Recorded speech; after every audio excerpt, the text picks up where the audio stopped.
Friends, welcome to जेसीओस classes. दोस्तों, आपको जानकर खुशी होगी कि आज से आप लोगों को मैथ्स का वीडियो भी मिलेगा। आप लोग मैथ्स भी आसानी से सीख पाएंगे। मैं राम सर आपके लिए लेकर आया हूँ मैथ्स के कुछ इम्पोर्टेंट चैप्टर्स, और उन सभी चैप्टर्स को एकदम बेसिक लेवल से पढ़ेंगे, एकदम ज़ीरो लेवल से पढ़ेंगे, और मैं आपको हीरो तक लेकर जाऊँगा। कॉन्सेप्ट से पढ़ेंगे और उसके बाद मैं आपको ट्रिक्स बताऊंगा। उन ट्रिक का उपयोग करके, उन ट्रिक्स को फॉलो करके आप सभी क्वेश्चंस को आसानी से सॉल्व कर पाएंगे। दोस्तों, आप सभी लोग मैथ्स को सॉल्व कर सकते हैं, कोई भी मैथ में वीक नहीं है। और अगर कोई बच्चा ये कहता है कि मैं वीक हूँ, तो मेरा वीडियो ज़रूर देखें और उस बच्चे के पास इस वीडियो को ज़रूर शेयर करें। मैथ्स सभी लगा लेते हैं, बस दिक्कत आती है कि कुछ गलती हम करते हैं, चाहे वो एग्ज़ाम में हो या फिर प्रैक्टिस के दौरान।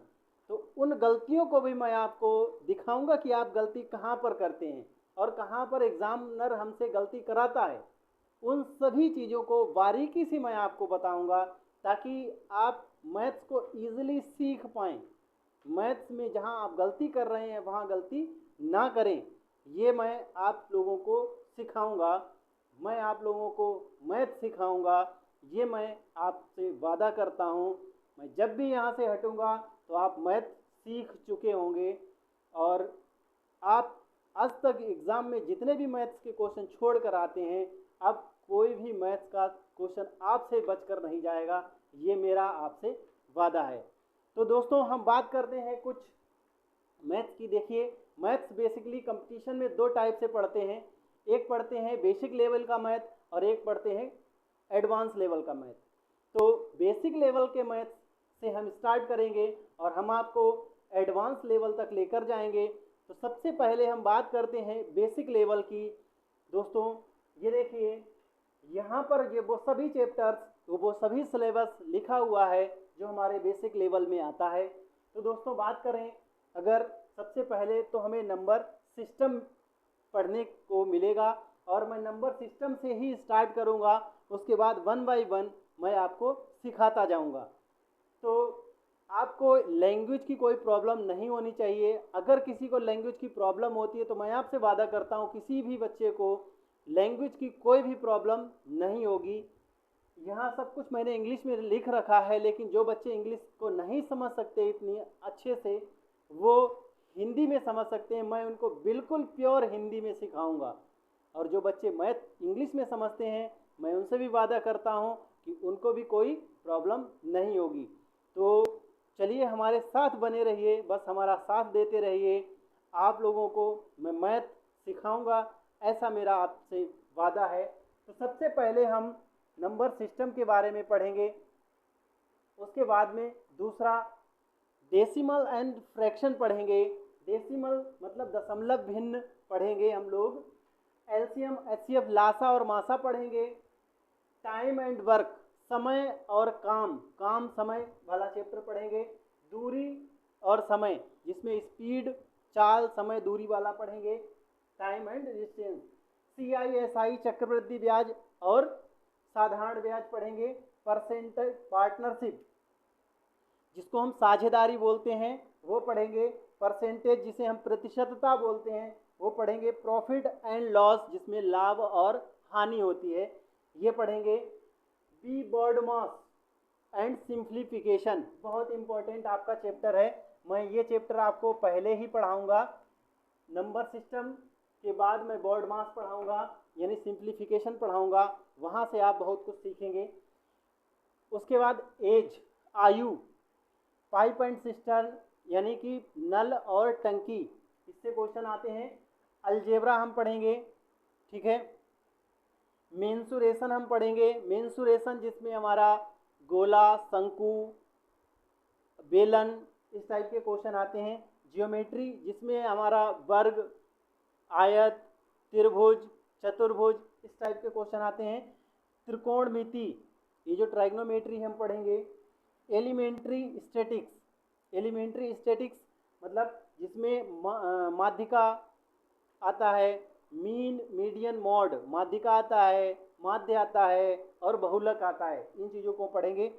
Square, square root, cube and cube root, जहाँ पर हम वर्ग निकालते हैं, घन निकालते हैं, वर्गमूल निकालते हैं और घनमूल निकालते हैं। तो ये सब चीज़ें हम पढ़ेंगे। Ratio and proportion, ratio and अनुपात और समानुपात, तो ये चीज़ें हम पढ़ेंगे। सबसे पहला चैप्टर हम स्टार्ट करेंगे नंबर सिस्टम, दूसरा चैप्टर हम स्टार्ट करेंगे BODMAS and simplification, third chapter हम पढ़ेंगे square, square root and cube, cube root. तो दोस्तों चलिए स्टार्ट करते हैं हम लोग। आज सबसे पहले नंबर सिस्टम, नंबर सिस्टम को एकदम बेसिक से सीखेंगे।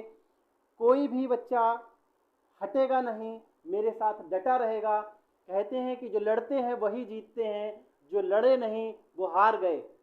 तो आपको हारना नहीं है, आपको जीतना है। तो दोस्तों हम मैथ की बात कर रहे हैं, गणित की बात कर रहे हैं। आपने साइंस पढ़ा, आपने हिस्ट्री पढ़ा, आपने ज्योग्राफी पढ़ा। जब आपने साइंस पढ़ना शुरू किया तो आपने साइंस की बहुत सारी ब्रांचेस पढ़ी। जब आपने हिस्ट्री पढ़ना शुरू किया, हिस्ट्री की बहुत सारी ब्रांचेस पढ़ी, और उन ब्रांचेस के अलग अलग आपने फादर यानी कि उनके जनक भी पढ़े। आपने कभी सोचा है कि ये मैथ्स यानी ये जो गणित है इसका भी कोई जनक होगा? जी हाँ दोस्तों, इसका भी एक जनक है। तो याद रखिएगा, अगर मैथ्स के जनक आपसे पूछे जाएं तो आप मैथ्स के जनक किसको बताएंगे? आर्किमिडीज को। किसको? आर्किमिडीज को। आज से याद रखिएगा, मैथ्स के जो पिता हैं, मैथ्स के जो जनक हैं, गणित के जो जनक हैं, वो आर्किमिडीज को कहा जाता है। इस चीज़ को आप याद रखेंगे दोस्तों। चलिए आगे बढ़ते हैं और हम शुरू करते हैं अपने सबसे पहला चैप्टर, नंबर सिस्टम, संख्या पद्धति। दोस्तों युद्ध के मैदान में जीतता वही है जो मैदान में डटा रहता है। जो मैदान छोड़कर भाग गया वो या तो भगोड़ा हो गया या मैदान हार गया। सुनिश्चित आप करिए कि आपको मैदान छोड़कर भागना है या मैदान जीतना है। जीतना है तो डटे रहिए मेरे साथ। वादा करता हूं कि आपको जिताकर छोड़ूंगा। लेकिन दोस्तों जीत कर जाओगे दुनिया तभी सलाम करेगी, और अगर हार के जाओगे तो दुनिया सलाम नहीं करेगी। तो शुरुआत करिए आज एक नए युग का। हम सबसे पहले चैप्टर की बात करेंगे नंबर सिस्टम।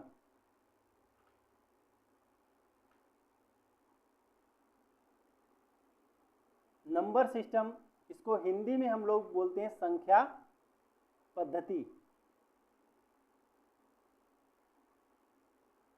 संख्या पद्धति की हम बात करेंगे तो संख्या पद्धति में हम क्या पढ़ते हैं? देखिए क्या होता है कि दुनिया में ये जो संसार है, तो इस संसार में तरह तरह के लोग रहते हैं, अलग अलग धर्म के लोग रहते हैं, अलग अलग जातियों के लोग रहते हैं।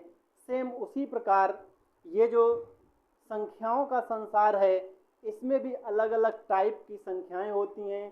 संख्याओं के अलग अलग रूप होते हैं। उन सभी संख्याओं को जिस कंडीशन के अंतर्गत, जिस चैप्टर के अंतर्गत हम पढ़ते हैं,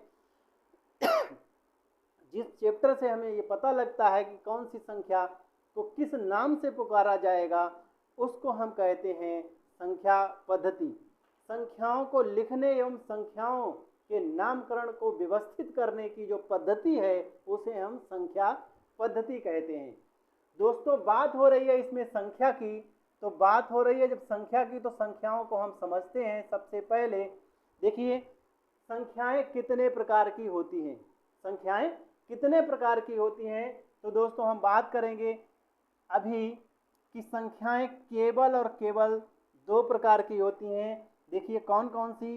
एक होती है वास्तविक संख्या, एक होती है वास्तविक संख्याएं, ठीक। दूसरी होती हैं काल्पनिक संख्याएं, दूसरी होती हैं काल्पनिक संख्याएं।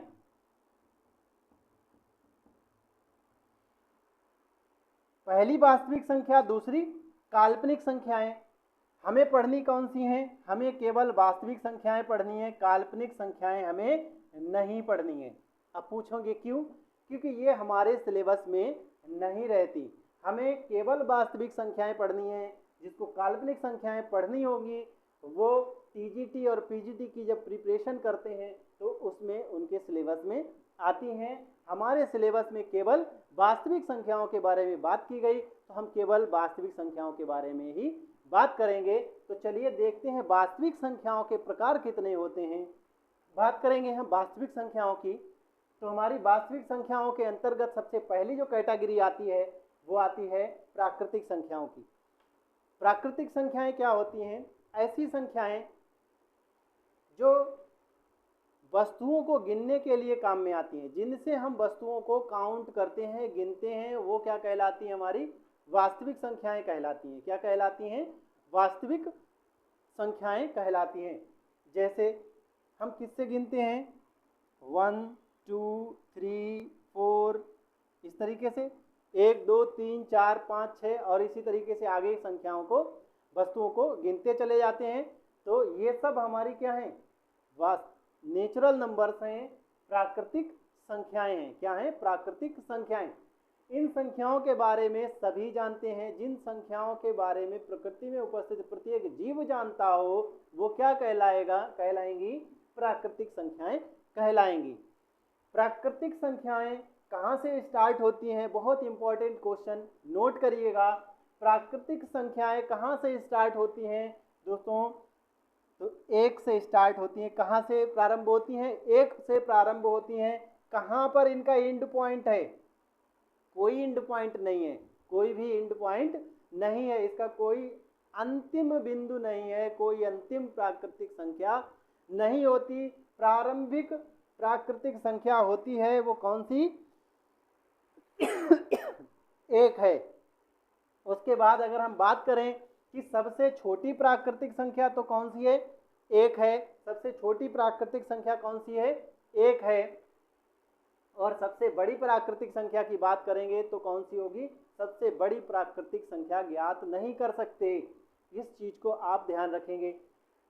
उसके बाद में एक चीज और ध्यान रखिएगा, बहुत ही इंपॉर्टेंट चीज है। देखिए 1 और 2 के बीच में गैप कितना?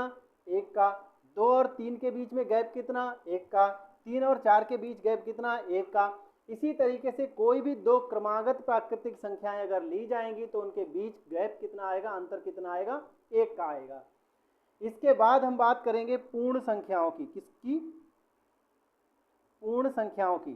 ठीक है, तो अभी कैसी थी ये? प्राकृतिक थी। अब किसकी हम बात करेंगे? पूर्ण संख्याओं की। पूर्ण संख्याएं क्या होंगी? जब प्राकृतिक संख्याओं में 0 को भी गिन लिया जाए, 0 को भी शामिल कर लिया जाए तो क्या हो जाएंगी? वो सभी मिलकर पूर्ण संख्याएं बनाएंगी। तो दोस्तों सबसे छोटी पूर्ण संख्या अगर हमसे पूछी जाती है तो क्या बताएंगे? 0 बताएंगे। सबसे छोटी पूर्ण संख्या 0 और सबसे बड़ी पूर्ण संख्या नहीं बता सकते, नहीं बता सकते। पूर्ण संख्याओं में क्या शामिल हो जाता है? 0। 0 क्या है? पूर्ण संख्या है। और 0 क्या नहीं है? तो प्राकृतिक संख्या नहीं है, नेचुरल नंबर नहीं है। इतनी बात क्लियर? आगे बढ़े। चलिए अब बात आती है 0 की। हमने यहाँ क्या शामिल किया? 0 शामिल किया। क्या शामिल किया? 0 शामिल किया। दोस्तों इस 0 का आविष्कार पूछा जाता है किसने किया? बहुत ही इंपॉर्टेंट क्वेश्चन है और कई बार पूछा गया है कि 0 का आविष्कार किसने किया। तो दोस्तों हमारे भारत में एक महान गणितज्ञ पैदा हुए थे जिनका नाम था आर्यभट्ट। क्या नाम था? आर्यभट्ट। तो आर्यभट्ट ने क्या किया था? 0 की खोज की थी। ऐसा माना जाता है कि आर्यभट्ट ने 0 की खोज की। तो आप ऑप्शन क्या लगाएंगे? आर्यभट्ट को लगा कर आएंगे। ठीक है, चलिए आगे बात करते हैं। हम बात करेंगे सम संख्याओं की।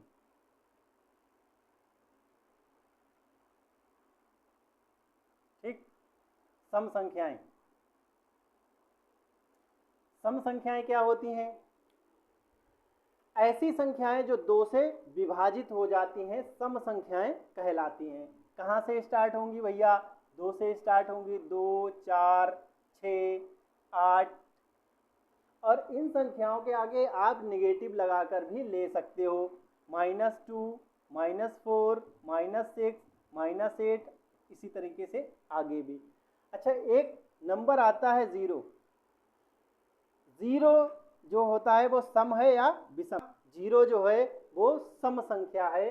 0 जो है वो सम संख्या के अंदर आता है।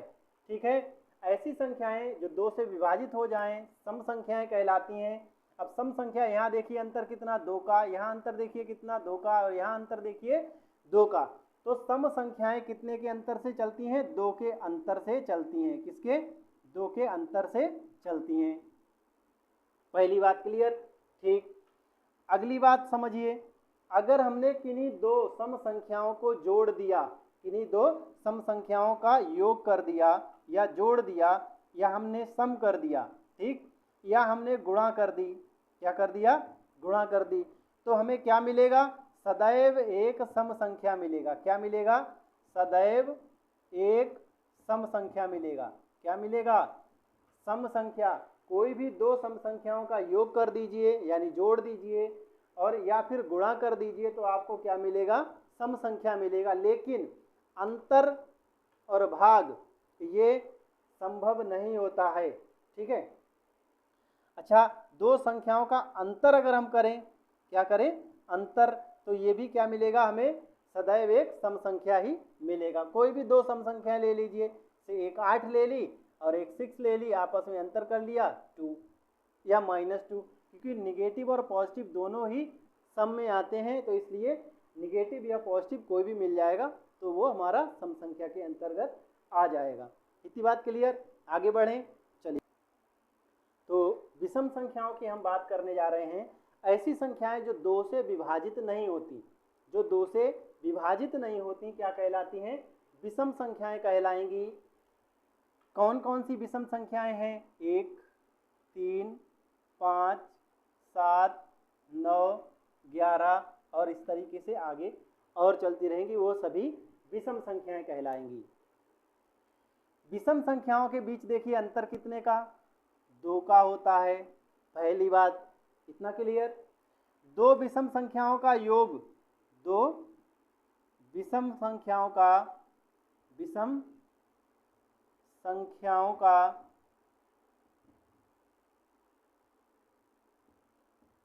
योग क्या होगा?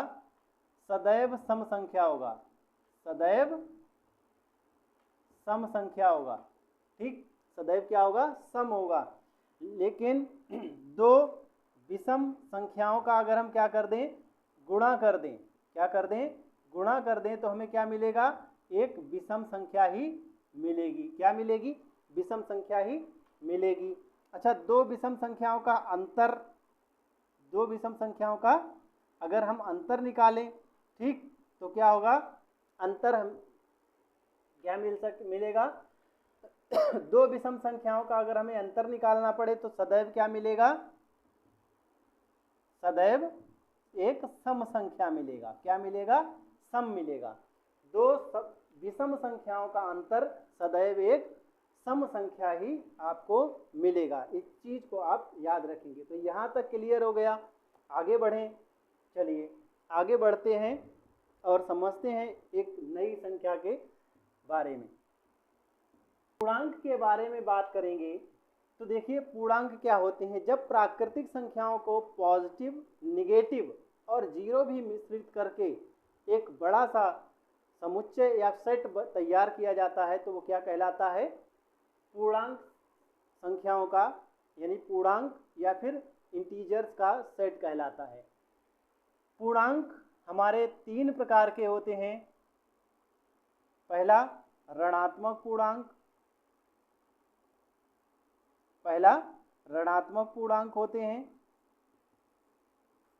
दूसरे धनात्मक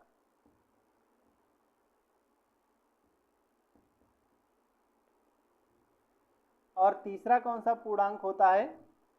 शून्य पूर्णांक। ऋणात्मक में कौन कौन से आते हैं? -3, -2, -1। निगेटिव के जितने भी हमारे नेचुरल नंबर्स हैं उनको निगेटिव के साथ ले लेना ऋणात्मक पूर्णांक होंगे। धनात्मक पूर्णांक 1 2 3, ठीक। धनात्मक पूर्णांक जितनी भी प्राकृतिक संख्याएं हैं वो सभी धनात्मक पूर्णांक हैं। उसके बाद शून्य पूर्णांक, शून्य पूर्णांक में केवल शून्य आता है, जीरो आता है। अब हम आपसे एक चीज पूछेंगे, ये है ऋणात्मक पूर्णांक, ये है धनात्मक पूर्णांक और बीच में है हमारा शून्य पूर्णांक। शून्य धनात्मक होता है या ऋणात्मक, ये क्वेश्चन पूछा जाता है। क्योंकि ये बीच में है तो ये किसी से भी कोई वास्ता नहीं रखता, ना तो इसका इससे कोई रिलेशन है और ना ही इससे कोई रिलेशन है। मीन्स जीरो जो है वो ना तो धनात्मक है और ना ही ऋणात्मक है, ना तो ये ऋणात्मक में शामिल होगा और ना ही धनात्मक में शामिल होगा। ये अपने अलग घर बनाएगा और उसी में अपने आनंद से रहेगा। ठीक है, यहाँ तक बात क्लियर। हमसे क्या पूछा जाता है कि शून्य है तो क्या लगाओगे, पूर्णांक है। शून्य क्या है, पूर्णांक है। किन्हीं दो पूर्णांकों का अगर हम योग कर दें, क्या कर दें, योग कर दें यानी जोड़ दें, सम कर दें, किन्हीं दो पूर्णांकों का गुणा कर दें, किन्हीं दो पूर्णांकों का अंतर निकाल दें, तो हमें सदैव क्या मिलेगा, एक पूर्णांक ही प्राप्त होगा। क्या मिलेगा, एक पूर्णांक ही प्राप्त होगा। स्टूडेंट्स, इस टाइप के क्वेश्चंस बहुत ज़्यादा पूछे जाते हैं। सीटेट, यूपीटेट, जितने भी ये टीचर्स के लिए एग्ज़ाम होते हैं उसमें इस टाइप के क्वेश्चन बहुत ज़्यादा पूछे जाते हैं। तो इन चीज़ों को, इन पॉइंट्स को आप लोग नोट करते जाइए, ये आपके लिए पॉइंट्स बहुत इम्पोर्टेंट होने वाले हैं। ठीक है, यहाँ तक क्लियर। आगे बढ़ें, चलिए आगे चलते हैं और दूसरे टाइप की संख्या को देखते हैं। अगला प्रकार है भाज्य संख्याएं।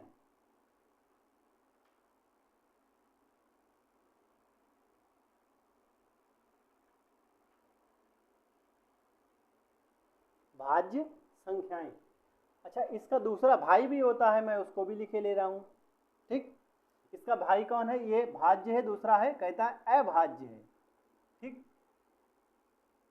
अब इनको एक साथ समझने में आसानी है। ठीक, भाज्य क्या है, ये कह रहा मैं कट जाऊंगा, मैं कट जाऊंगा दूसरे से। ठीक है, मतलब भाज्य क्या है, दूसरे से रिलेशन बना लेता है, कहने का सेंस ये। अभाज्य कहता है मुझे किसी से मतलब नहीं, मुझे केवल अपने से मतलब है।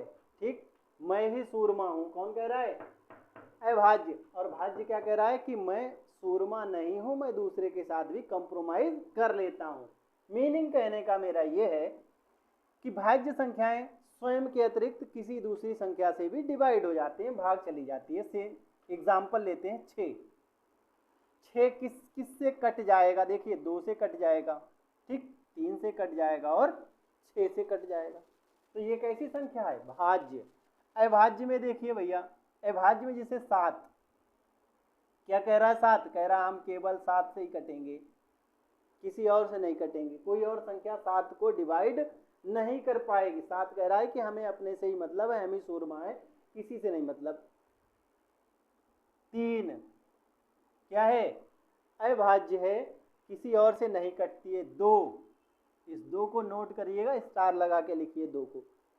ठीक है, 2 कह रहा है कि हम किसी से नहीं कटेंगे, केवल खुद से ही कटेंगे। ठीक है, यहाँ पर भाज्य में देखिए 12, ठीक है, 15, 18, ये सब संख्याएं कैसी हैं, भाज्य के अंदर आती हैं, जो अपने के अतिरिक्त, स्वयं के अतिरिक्त दूसरी संख्याओं से भी डिवाइड हो जाती हैं। इतनी बात क्लियर। ठीक, आगे देखिए, समझिए, एक नोट करके लिखिएगा, बहुत इंपॉर्टेंट चीज। सबसे छोटी अभाज्य संख्या आपसे पूछी जाती है तो क्या बताओगे आप, 2। सबसे छोटी अभाज्य संख्या 2 है और दुनिया की एकमात्र ऐसी अभाज्य संख्या जो सम हो और अभाज्य भी हो, वो है 2। 2 को छोड़ दें तो जितनी भी अभाज्य संख्याएं हैं वो सब विषम हैं। सीटेट में क्वेश्चन आया है कि सभी अभाज्य संख्याएं विषम होती हैं, तो बिल्कुल गलत था, क्यों? क्योंकि उसमें 2 शामिल है। अगर 2 शामिल ना होता तो सही होता, और बहुत सारे बच्चे उसको लगा के आए, हाँ सभी विषम, जब सभी अभाज्य संख्याएं विषम ही होती हैं, इसको सही लगा कर आए थे। तो दोस्तों इसे याद रखिएगा कि सभी अभाज्य संख्याएं विषम नहीं होती हैं, उसमें 2 भी शामिल है, और 2 कैसा है? सम। ठीक है, ध्यान से सीखिए, यहाँ से क्वेश्चन बहुत बनता है। ठीक, इसलिए बहुत ध्यान दीजिएगा और बहुत आसानी से सीख लीजिए इसको। पूछा जाता है, हमें 4 संख्याएं दे दी जाएंगी, 4 ऑप्शन दे दिए, पूछा जाएगा निम्न में से कौन सी संख्या अभाज्य संख्या है, या निम्न में से कौन सी संख्या भाज्य संख्या है।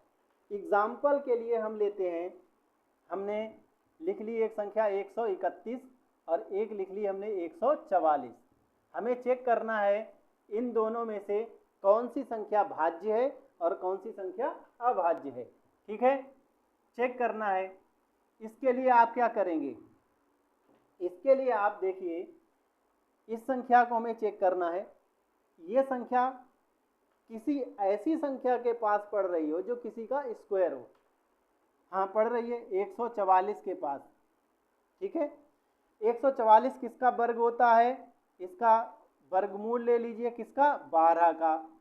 12 का वर्ग होता है, इतना तो पता है। ठीक, 12 से छोटी यानी कि 2, 3, 4, 5, 6, ठीक है, 7, जितनी भी अभाज्य संख्याएं हैं 12 से छोटी, उन सब से इसे भाग लगाकर देख लीजिए। अगर कट गई तो भाज्य, नहीं कटी तो अभाज्य। बात समझ गए आई? 2 से कटेगा, 2 छंग 12, 1 बचा 11 हो गए, नहीं कटेगा। 3 से कटेगा, 3 चौक 12, 1 बचा 11 हो गए, नहीं कटेगा। 4 से कटेगा, देखिए 4 तियाँ 12, 1 11 हो गया, नहीं कटेगा। 5 से कटेगा, 5 से नहीं कटेगा, 5 दूनी 10, 31 हो गया, नहीं कटेगा। 2 से नहीं कटा, 3 से नहीं कटा तो 6 से भी नहीं कटेगा। 7 से कटेगा, देखिए 7 एकम 7, 5 51 हो गए, नहीं कटेगा। 8 से कटेगा, 2 से नहीं कटा, 4 से नहीं कटा, 8 से भी नहीं कटेगा। 9 से कटेगा, देखिए 9 एकम 9, 4 41 हो गए, नहीं कटेगा। ठीक है, नहीं कटेगा। उसके बाद 10 आया, 10 से भी नहीं कटेगा। 11 आया, ठीक है, 11 आया, 11 से कटेगा, ऐसे देख लीजिए, इस तरीके से भाग लगा के देख लीजिए। नहीं समझ आए तो इस तरीके से भाग लगा के देख लीजिए। 11 एकम 11 बचे 2, 21। क्या 21 कटते हैं 11 से? नहीं कटते हैं, इसका मतलब 11 से भी नहीं कटना है। इसके आगे आपको जाना नहीं है। अभी आगे हम लोग डिविजिबिलिटी रूल जब पढ़ लेंगे तो इनसे डिवाइड करना इतना आसान हो जाएगा कि आप सोच भी नहीं सकते। ठीक, इतना कुछ करना नहीं होगा। ठीक है, तो 11 से भी नहीं कट रही है और 12 तक हमें जाना था। जब 6 से नहीं कटी, 2 से नहीं कटी, तो 12 से भी नहीं कटेगी। ठीक, मतलब ये कैसी संख्या है? अभाज्य संख्या है। समझ में आई बात? कैसी है? अभाज्य है। ठीक, 144 को चेक करते हैं। 144 को चेक करने के लिए क्या करेंगे? 144 किसका? 12 का वर्ग स्वयं है। ठीक, काटते हैं, देखिए 2 से स्टार्ट करते हैं। 2 सच्चे 14, 2 दूनी 4, 2 से कट गया, कैसा हो गया? भाज्य। 1 से भी कहीं कटता हुआ दिखे तुरंत भाज्य बताइए उसको। इतनी बात क्लियर? ठीक, आगे पढ़िए, अगला देखते हैं। कॉन्सेप्ट्स हैं, इनको आप सीख लीजिए कि बिल्कुल जीरो लेवल से है। इसके बाद मैं आपको क्वेश्चंस भी कराऊंगा और प्रैक्टिस करवा दूंगा, उसके बाद आप खुद प्रैक्टिस कर पाएंगे। इस बात को बिल्कुल मान लीजिए। लेकिन अगर आप कॉन्सेप्ट ही नहीं सीखेंगे तो बिना कॉन्सेप्ट सीखे मैथ लगा ले, ये थोड़ा अटपटा लगता है। ठीक है, कि जिस गाड़ी में अगर पहिया ही नहीं है तो वो गाड़ी क्या चलेगी? असंभव है। तो इसी तरीके से जब तक हमें किसी भी चीज़ के बारे में कॉन्सेप्ट क्लियर नहीं है, कॉन्सेप्ट नहीं है, तो उस चीज़ को सीखना थोड़ा मुश्किल है। थोड़ा सा धैर्य रखिए और हमारे साथ बने रहिए। वादा करता हूँ कि आपको मैं सिखा ही दूंगा, ये मेरा आपसे प्रॉमिस है। आगे की बात करेंगे, आगे हम सीखेंगे परिमेय और अपरिमेय। मैं इनको भी एक साथ लेकर चलूंगा, परिमेय और अपरिमेय। अब देखना, समझना मेरी बात यहाँ बहुत ध्यान से। ये जो चीजें हैं ये आपको बहुत ज्यादा डिस्टर्ब करता होगा, परिमेय और अपरिमेय। आज के बाद आपको कभी ये डिस्टर्ब नहीं करेगा, ये मेरा वादा है। देखिए, ये है परिमेय और ये है अपरिमेय, ठीक। हमें क्या करना है, इसकी मात्रा बहुत ज़्यादा होती है, इसकी मात्रा बहुत कम होती है। बात इतनी समझ में आ रही नहीं आ रही? परिमेय संख्याएं बहुत हैं, अपरिमेय संख्याओं की एक लिमिट है। तो जिसकी लिमिट है उसको अगर पकड़ लो ना, तो जिसकी लिमिट नहीं है वो अपने आप अलग हो जाएगा। बात समझ आई? नहीं आई तो ऐसे समझिए कि जब हमारे घर में हमारी मम्मी दाल या चावल को पकाती हैं तो वो क्या करती हैं, दाल से कंकड़ को अलग करती हैं कि वो कम मात्रा में है, आसानी से निकल जाएगा। अगर वो दाल का एक एक दाना अलग करने लगे तो उनको पूरा दिन लगेगा। इसी प्रकार से अपरिमेय कम है और परिमेय है बहुत ज़्यादा। तो अगर हम परिमेय छांटने लगे तो हमारा जीवन गुजर जाएगा और हम परिमेय छांट नहीं पाएंगे। अगर हम अपरिमेय छांटने लगे तो हमें बहुत आसानी से परिमेय संख्या को अलग करने में सहायता मिल जाएगी। तो चलिए देखते हैं, हम सबसे पहले अपरिमेय को हम ढूंढने का, समझने का प्रयास करते हैं। देखिए, अपरिमेय संख्याएं कौन कौन सी होती हैं? देखो भाई, वे संख्याएं जो आपको रूट के अंदर मिले। बात समझना, रूट के अंदर हो और उसका पूरा पूरा वर्गमूल ना आए। जैसे √2, √5, √3, √6, √7, √10, ये सभी क्या हैं? अपरिमेय संख्याएं। क्या हैं? अपरिमेय संख्याएं हैं, ठीक। ये वाली अब समझना, इनके साथ कोई भी दूसरी संख्या जुड़ गई, इनके साथ वो भी अपरिमेय हो गई। मेरी बात समझ रहे? इनके साथ कोई दूसरी संख्या जुड़ गई, वो भी अपरिमेय हो गई। ये पहली क्वालिटी। दूसरी क्वालिटी समझिए, 0.313111311131113 इस टाइप से नंबर आता है कोई, तो वो कैसा होगा? अपरिमेय होगा। यानी कि यहाँ पर देख रहे हैं आप, सीक्वेंस नहीं बन रही है। पहले एक बार आया एक, फिर 3 आ गया, फिर 2 बार आया, फिर 3 आया, फिर 3 बार आया, फिर 3 आया, फिर 4 आया, 4 बार एक आया और फिर 3 आया।